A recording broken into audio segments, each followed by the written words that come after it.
Okay, so it's another FD vlog. Yun yung FD natin. So meron tayong mga biniling parts hindi pala akin yan. Kay Tusog yan. Kay Tusog pa rin to FD na to. Ako lang nag-aayos. Kaya para sa mga nagtatanong, yan, lininaw ko na. Meron ako mga biniling parts na kulang natin. Ngayon, install natin siya para makumpleto na natin. Like this intake tube. Binili natin. Filter. Bumili ako nung handle sa center console, door latch, door hinge para hindi bukas-sara. Itong long stud kasi meron tayong problema sa wheels natin. Ayan, no? Ito bilog na to kaya hindi natin napalitan. Ito kompleto to. Yung kabila, putol yung isa, bilog yung isa. Tapos same dun sa likod. So papalitan natin long stud kasi future plans, meron tayong kakabit na preno na kailangan natin mag spacer. Also, shout out kay DJ ulit of Powerhouse. Nanghiram tayo ng gauge cluster. Taas baba. Kasi tingnan nyo yung gauge cluster natin ngayon. Pangit. Malabo. Hindi natin nakikita kung nag-overheat tayo. Hindi natin nakikita kung gano'n tayo kabilis. Wala pa akong mahanap. Ayan o. Sa titaas. Ewan ko kung nakikita nyo. Pangit. So wala lang rin ako mahanap. Gusto ko rin ng quick release. Tapos mag-engine wash tayo kasi sobrang dumi ng engine natin. So yun yung mga gagawin natin ngayon. Let's go, simulan natin.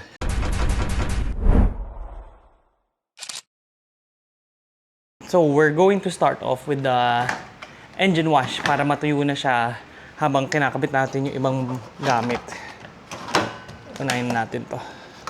Oops. Alisin natin to para makabit rin natin na maayos. Alisin natin yung bakal na yan. Alisin natin to.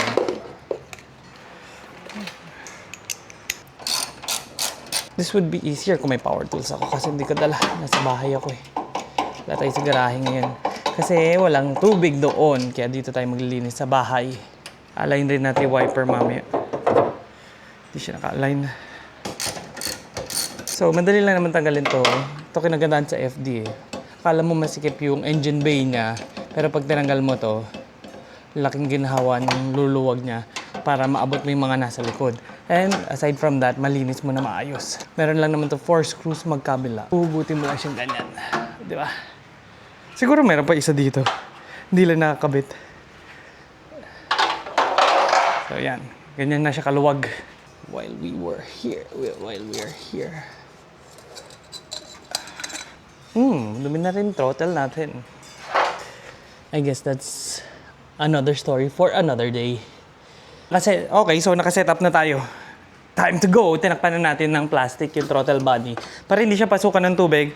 Also nga pala, papatatakpan ko rin yung alternator. Hindi kailangan, pero gusto ko lang for peace of mind. Para lang hindi na natin siya iniisip. Pero pwede naman hindi siya takpan. Gusto ko lang. Ako gusto ko lang. Bakit ba kayo? For the sake lang. For the sake. Nahirap na. Nakakapalit lang natin ng alternator nito. Lang naman siya para hindi lang siya mababad sa basa. Yun lang naman goal niyan, pagtakip niya. Malamang maalis yan pag nag-pressure washer tayo. Pero let's go. Tara.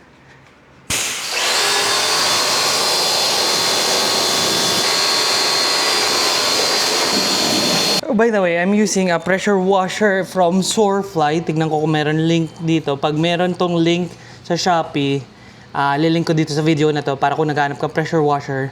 Subukan mo to, sobrang liit lang, tapos direct feed siya. Pwedeng hindi rin direct feed, ayoko lang naubusan ng tubig. Kaya direct feed siya. Pinalitan ko ng gun para quick release, pati yung bottle niya. Foam washer niya. Kaya kung naghanap ka ng pressure washer, subukan mo yun. Lilink ko sa somewhere dito sa video na to.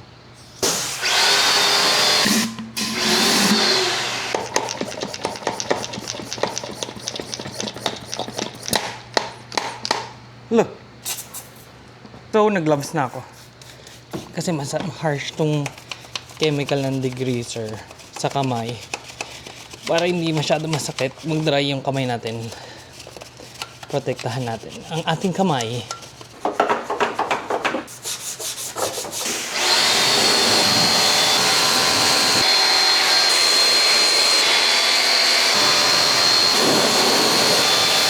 Okay, so we're just about done cleaning the engine. Ayan, oh. Tingnan mo.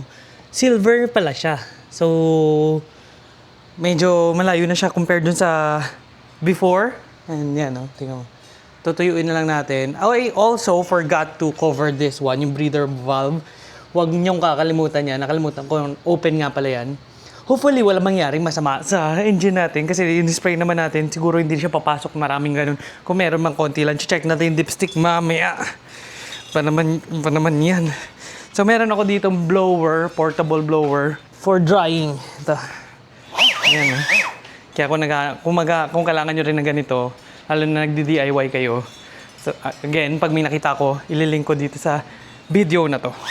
So, bubugaan na natin ng hangin to, tapos lilinisin natin yung labas. So, medyo natuyo na natin yung engine bay. Ayan, oh, linis na. Pati yung ilalim ng hood, oh. Kala ko brown to dati. Silver pala yan. Yan, linis na. So, linisin naman natin yung buong kotse. Ayan, malikabok siya eh. Okay, so ito yung tube na gamit natin before. Wala tayong air filter. Kasi this one came from the turbo. So, bumili tayong bago. Lipat na natin yung sensor. Tapos, kakabit na natin to and also the filter. Bakit ganyan yung map sensor nito? Hindi na nakakagulat. Kasi kay tusog yan, di ba? Yan. Shoot! So, this comes with the screw also. Kakabit na natin to kasi sasara natin yung babalik na natin bakal ng engine bay para hindi na siya mabasa pag naghugas tayo. Okay, yan na. Sigurado naman heat soak to kasi nasa loob yung filter. Dito wala nakaharang na iba pero better than no filter, di ba? Mas maganda yung may airbox. Pero dahil filter to, mas makakinga siya. Yung airbox, yung filter niya medyo restricted pa rin yun. Pero kasi enclosed siya and nagsuscoop siya ng air from the bottom, mas malamig yung hangin na kukuha niya. Dito yung volume lang dahil open air siya, bawat sulok, diretso higop, pasok doon. Yun nga lang, mainit dahil nasa loob siya ng engine bay.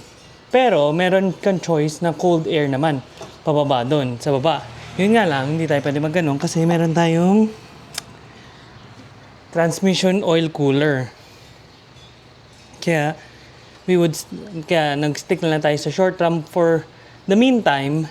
Kesa sa open air lang na walang filter, mas okay to. So yan, pagtyagaan lang natin yan. Pabalik na natin tong bakal para pag nilinis natin yung labas, hindi na siya tutulo sa engine bay.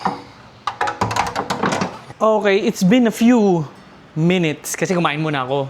Nagpahinga ako dahil nga nasugat-sugatan tayo, pinatigil ko muna yung nagdudugo na part ng face natin. Also, nagdikit tayo sticker. Ground Image. Team Ground Image, shout out. Group of friends yan sa Davao. Shout out GI. Tsaka, limited edition na sticker natin. Diba? Hologram. Stig. So, yun. Ngayon, papatuyuin muna natin yung kinabit ko sticker. And also, kabit muna natin gauge habang pinapatuyo natin sticker bago natin linisin yung buong labas. So, never pa ako nakakapagkalas ng gauge na FD. Mga ngapa tayo kung paano natin gagawin to. Most definitely, alisin ko itong pang ilalim na to.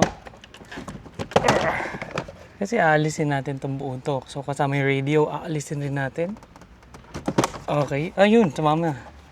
Meron ba nakascrew dito? Wala. Hindi natin binalagay screw. Yan. Dali lang pala eh. Wala pa akong quick release eh. Kung may quick release lang ako, mas madali ito kasi pwede na natin siya alisin. Yung manibela hindi na nakaharang. Alisin natin radio. Ano talagang Honda things eh. Oh. Kulang-kulang yung tornilyo. Pag binalik mo lahat, parang sobrang tornilyo ko. Saan kaya ito? Ganun. Sino nakaka-relate sa ganun? Out with the old. So, sabi ni Chino, ni Tusog, sakit daw talaga ng FD is the gauge pag tumatagal, tapos nabibilad. Ewan ko kung nakikita nyo sa video natin, lukot-lukot na yung parang film niya inside. Ewan ko kung nakikita nyo, pero lukot-lukot na siya. So, kunin natin yung kapalit. na kinuha natin kay DJ. DJ kasi naayusan niya yung FD niya. So sabi ko, peramin ko muna yung kanyang gauge. Fun fact, sabi rin ni Tusog, pag wala kang gauge dito sa baba, wala kang aircon. Connected ang aircon dito sa gauge mo sa baba. Sabi niya, battery's in. Ayun na, milaw na. Okay, it's working. Nice. Malinaw na yung gauge natin compared dito. Yeah. Pwede natin balik lahat to. Telescopic pala to. I did not know that. Sabi ko pa naman bitin yung yung steering niya. Masyado malayo compared sa pedals niya sa baba. Telescopic pala to. And ganun-ganun lang, naayos na natin gauge. Ah, nice. Okay, gumagana lahat. Oy! Laki na nabawas ng natin, fuel. Hindi kasi talaga natin kita dun sa dating gauge. Tingnan mo. Okay, good job. Ay! Meron na naman sumobra na isa. May nakalimutan na naman tayong kabitan ng screw. Ayan, lukot-lukot. Yung film umangat na, kaya wala akong makita eh. Tapos ginawa pang color red. Hindi ko alam paano niya ginawa yun. Pero buti lang, may nahanap tayong gauge. Ayos natin gauge. Okay. So, ito ba isa nakakainis dyan, oh. Habang umahataw ka, bumubukas siya sa gabal eh. So, we're going to address it. Bumili na tayo ng replacement. Sakit daw talaga ng FD yan. So, tara, palitan natin. Whew, init. Majinit. Kaso nakaharang tala yung mga upuan pa niya. Tapos, paano balasin to? Hindi pa kasi naaalis yan. Init. Meanwhile, hey guys, so welcome to another useless vlog brought to you by Tusok and Kansai Media. So this video is another muffler experience. Why experience? Altis Muffler serye. Why experience? Kasi sasama namin kayo sa magiging experience natin sa muffler na to. Kasi alam naman natin, kung napanood nyo, kung hindi nyo pa napapanood, balikan nyo sa Facebook, search nyo lang Gap Diaries or search nyo Altis Muffler serye. Ano pa ba yun? Mga We Do Dumb Stuff, mga ganun. So to give you a backstory, pinutol namin yung stock exhaust nitong Altis just to see what happens, no? Oh. So nung ginawa namin yun, bumagal, umingay, nag-amoy gasolina yung kotse. So we decided to put umingay, ganda tunog, nagpa-pops and bangs, etc. Kaso nga lang bumagal. So we decided to put a muffler. Bumili kami ng muffler, maling size yung nabili namin ng muffler. Asa na yung muffler? Kala ko nalagyan sa Alphard. Papalinis ko mo, lilisan mo na sa bahay. Saan ako dadalhin doon? Yupi-yupi ba? Hindi, lupa-lupa lang. May ano lang, kailangan ko lang pakinisin. So ngayon, today's the day. Ay, hindi pa pala. 2 months ago. 2 months ago. Nasa Japan kasi ako noon. Ginagamit ng pinsan ko yung muffler. Ay, yung kotse. So, nasa EDSA sila. Ngayon, tumawag sa akin. Naputol yung muffler. So, edi ngayon, kailangan natin ng kailangan natin pagawa ngayon. Pero, ayoko na ibalik yung dating muffler kasi nga, dito na ba yun? Kasi nga, malaki. Kumbaga, baguhin na natin. Tsaka, tayo ngayon? Hindi kami basta-basta nagpapagawa ng muffler, di ba? Hindi tayo basta-basta nagpapagawa ng muffler. We engineer our own exhaust. Ano yun? Tapos? So ngayon, nandito tayo ngayon, papagawa natin to. Pero, hindi natin basta-basta ipapagawa lang na parang, bahala kayo, gawin nyo yan. Siyempre, kailangan ulit namin utakan. Utakan ulit natin. Gagawin natin ng isip at isip kung paano natin gagawin to. at techniques. Papagawa lang natin sa kanila kasi sila yung may equipment eh. Pero yung utak, yung brains, engineered to perfection. So, andito kami ngayon sa RMH Exhaust Muffler. Wait lang. Kausapin mo namin yung may-ari. Tignan natin kung anong kaganapan. Ano yung RMH? Ronald Muffler Headers. Pangalan niya yun? Pangalan niya yun. Headers sa apelyido niya. Okay, let's go. So, Exit. Saan yung banda? Di ba kaya sabihan, andito yung intake. From doon sa may downpipe, sa may headers. Pag ganun. Parang tama ro, di ba? Parang Gago, maano yung field of vision mo? Ha? Hindi. Dapat dito, liliko dito. Oo nga, pag ganun nga, pag ganun no. Hood exit pero sa likod pa rin. Sa likod pa rin yung tunog. Walang maingay sa harap. Power. Ako kasi pinakamadaling naisip ko, galing sa makina, lalabas dito. Tapos dito na lang. Ay, parang Parang Shelby Cobra. parang Shelby Cobra nandito. Oo. So puputasin natin to para medyo may Hindi na. slots siyang ganun. Yan yung side skirt mo, exhaust. Hindi side skirts yun. Stepboard na yun. So dito ako sa RMH.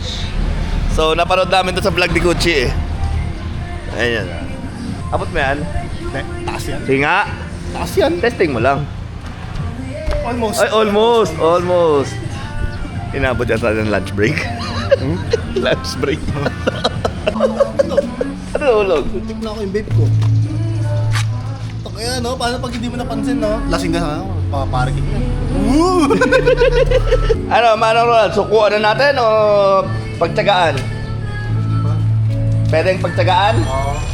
Okay. Kasi alam naman natin yung gagawin, halos same lang naman. Papalitan lang yung material. Kasi ano na eh, kinakalawang na eh. Ewan ko kung nakikita nyo eh. Saan ba yun? Ayan no? Kalawang no. So 2023 tong kotse. Ito kasalanan ni Marvin Cruz yan. Hindi ko ano yan. Never pa ako nababangga. Ano yan? Fork. Ano yung motor? Oh, ganyan. Ang liit gago. Nakatago lang. Parang naka-straight pipe pa lang din eh. Dos lang din yata yan eh. Chambered yan. Oh. Chip. Junker diving. Gago mo. Sorry. Sorry boss. Tangi, Fujitsubo eh. Uy, Fujitsubo! Tara mo, magkano? Tara mo, magkano yan? O kung may may-ari niyan. Oh, may ari na. May may-ari niyan? Sino? Tawagan natin. So today we'll be installing a Fujitsubo.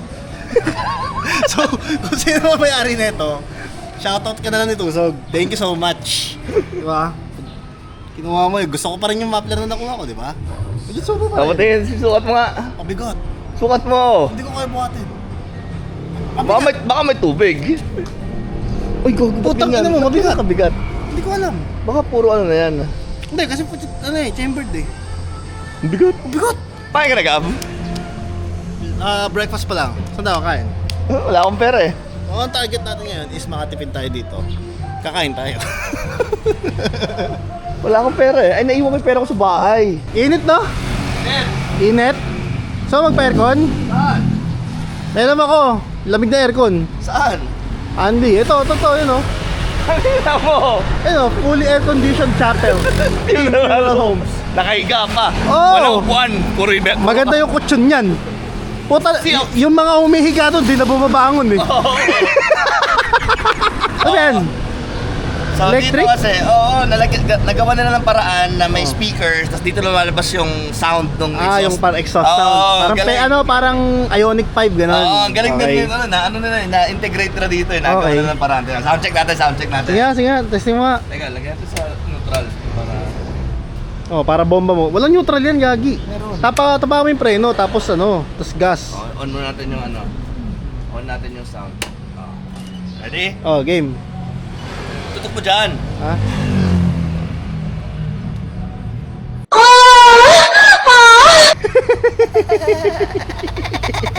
Tara, kain mo tayo.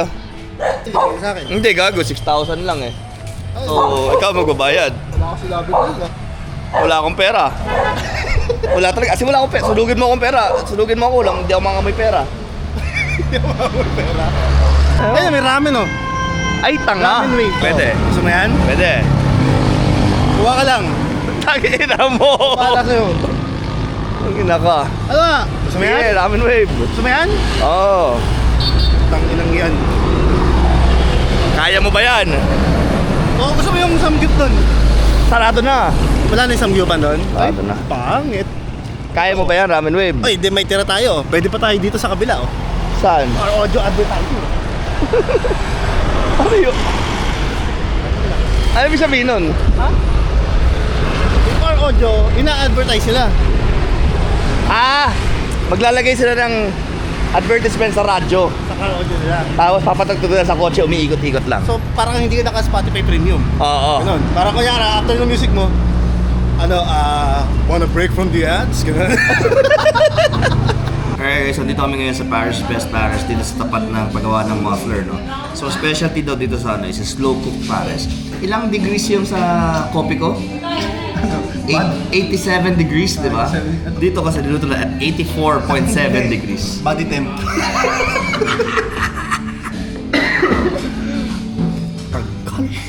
Slow cook to perfection. Simmered to perfection. Binibilang nila yung number of ano. Body temp. Yeah. Yeah. Ano yung order mo? Sisig. Akal yun. Mga eh. Dapat pa lang yun. Nagano pa lang. So, nileleksyon pa lang. Oo. Fine dining at its best. Umabot na kami sa Netflix, kay drama, dubbing. Wala pa rin yung Paris. Naubos ko rin sa baho ko, wala pa rin. Gago, kailangan makainumin sa iba yan. So, ito, parang Prerequisite. appetizer. Kailangan maubos mo yan bago lumabas yung food mo. O, tawagin mo siya, sabi mo tapos na. Ay, sumukay. Bobo man yan? Mali pa na pinasukan. Oo. Oo, tara, titinga talaga ba? Ha? Tapos na kumain eh. Ano kailangan mo? Sabaw. Titingnan ako sa sabaw. A few minutes later. Mamaya, doon tayo. Ha? Mamaya na. Pwede. Okay, pwede. Dito kami. Tara. Iba mo. Iba mo. Pwede. Perfection. Perfection. Perfection. Pares. Slow cook to perfection. Hindi pares overload. Pares talaga. Ito, sisig. Saka may may crunchy. May chicharones. Oo, may chicharon. Pero sisiguro yan. Oo, pasado na yun agad. Hindi mo na naman binubuksan yung Hindi. bag. Kaso wala. So guys, dito sa Best Pares, Sorry. worth the wait. So, kanina kumain ako sa bahay, sumunod ako sa kanila kasi papagawa na rin natin FD kasabay nung kay Gab. Ayan yung pagkain nila. Ilang muffler dala mo? Ngayon meron na tayong mic. Patingin nga ng Kasi hindi marunong magbukas. Free flow. Free flow, patingin nga. Duduktong lang doon sa ano. Pera muna namin, susukatin lang namin. Kasi Alphard, akala ko yung kakabitan ng exhaust yung Alphard. Lilinisin ko muna. Nakakabit na. Oo nga daw. Ay, Hindi, iramin niya pala. wala, straight pipe lang ang FD, straight pipe. Simula headers hanggang dulo, straight pipe lang. Andito tayo sa paggawa ng muffler, papagawa rin natin yung muffler na FD. So, paparinig ko sa inyo, sound check natin yung current.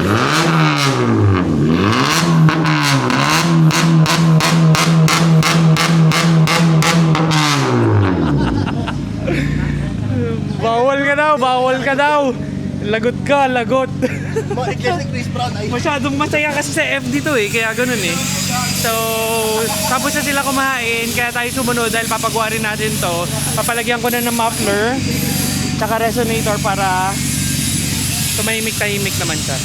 Init. So, tambay lang kami sa loob ng kotse para hamang bobo kasi ni Gab eh. Tapos sasana yung kotse, problema. Dala na yung susi ng pag-alis. So, di ka yung bata, di nakapag-alis. Sumunod ng bobo talaga eh. Teka, lalakas ako ba? Wala sounds to? Wala. Wala. Dapat meron yung sumisigaw ng Nina. Mature pa! Or dos. Dos lang yan? Dos. Hindi 2.5? Hindi man turbo yan? Ano makalan turbo pag 2.5? 1.3 lang yan eh. 1.3. Ano yung Diyos, gago? Ba't di mo gawin yung pinag-usapan namin ni Ramon kanina? Ano? Side exit tong... Hood exit pero sa likod pa rin. Oo. Hood exit, pero sa likod pa rin yung dulo ng pipe. Dadaan ba? Ganon? Parang snorkel. Ganon? Oo. Ganon? Or yung parang side exit, parang Shelby Cobra. Oo, pagkano lang. Sa gilid, parang stepboard yung tsura. Muffler. Pwede, no? Pwede yun. Okay, so nakasalang na yung atin. Ito na. Talagyan ng muffler and resonator. Here's the resonator. Ayun yung kay Gab full weld. May reducer from 2 to 2.5 para naman maganda. Kasi yung atin, pinuputol na nila. Madali lang naman yung atin kasi duduktong lang naman yung naka straight pipe stainless na tayo. So duduktong lang dun yung muffler. And then yung resonator putol, gitna, cut duktong. Yun lang. Basic. Ano, wala na namang magawa. Sabi mo, boss, papa-muffler ako. Papa-exhaust ka rin? Di ba tapos? Kayo na po. Papa-exhaust mo ba yan? Kanina pa kaya, di ba kayo tapos? Pangit mo yan, tahimik. Ganda yan, may ingay. Okay, so tapos na yung atin. Nandun sa loob, nandun sa loob. Teka. Ayan, sound. So, nakabit na yung ating exhaust. Ayan, oh. Exhaust. So, sound check na tayo. Sound check. Oh, tahimik na. Oh, ganda ng tunog. Okay. So, silipin natin sa ilalim ang ginawa. Ayan, yung muffler natin. Meron na tayo exhaust. Tapos yung resonator natin. Ay, naka-under ano pala to, oh? Ultra Race. Ayan. Ultra Racing. So, yan. Yun yung ginawa sa FD natin. Kaya tahimik-tahimik naman siya ngayon. Okay, exhaust officially Oh, on. ayun na, Tagi, igayin mo na yung mga iglesia. Ha? Ingayan mo na, yung mga iglesia. Oh, okay, baka mo dito.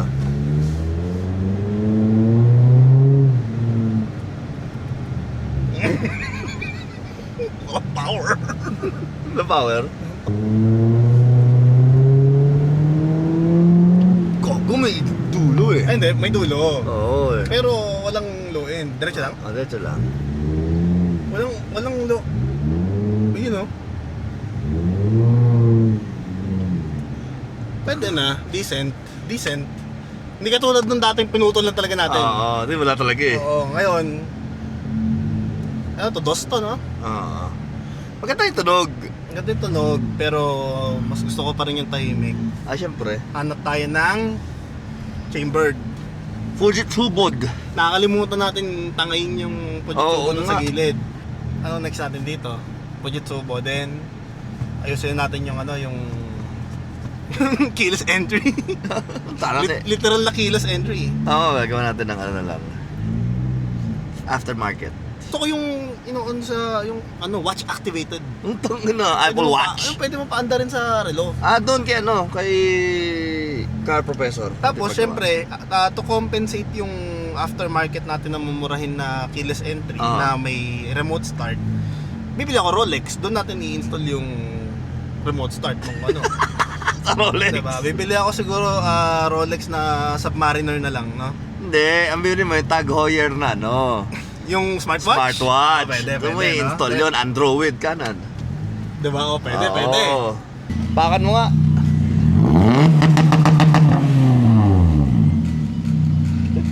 Gab! Ah, Patay tsura. pwede na yan! Papalitan pa naman natin eh. Ang liit. Parang ganun. Partida, malaki pa yan. Malaki pa yan. Ano pa yan, di ba? Oo. Pero, puputulin pa naman natin eh. Kaya mo na. So, yung reason kasi, ba't ko pinaayos muna yung exhaust? Kasi, since naputol nga yung dating exhaust, yung dating muffler natin, tuwing ginagamit ko siya, nangangamoy gas sa loob. Ewan ko kung bakit. Pumapasok yung fumes. Yun. Kailangan ayusin. Kasi syempre, yung pamilya ko sumasakay dyan, hindi pwedeng, ang tawag dito? Hindi pwedeng pasukin ng usok yung loob or yung fumes nga nung exhaust. So, lalo nun may bata eh. May baby. So, ayun. Pansamantala. Then, hanap tayo ng muffler. Papalitan natin yan. Palitan natin yung muffler. Para mas maganda yung dulo. Tapos, para di na rin mga lawang, di na rin matanggal. Ano? Ang laki na pala ng diameter. Ano ba yung stock niyan? Anong diameter yung stock? Wala, man. Tinan mo sa kabilang side. So, lalagyan na ng caliper. Hindi, palitan mo na rin yung rotors ng slotted or drilled. Kasi ang pangit pag flat yung rotors. Tapos naka-Brembo ka, di mo kakang peke nun. AP? Ito, kailangan na rin ayusin to eh. So, hahanap tayo ng spare neto. Tapos, yung dati nating muffler, which is yung modelista na Fujitsu, kakabit natin sa Alphard. Diba? Kasi mas bagay yun. Kasi mas malaki yung canister niya and ginawa talaga pang malaking kotse yung chambered muffler na yun. Walang tunog, pero forma na lang ng muffler. Yun. So ito next natin project.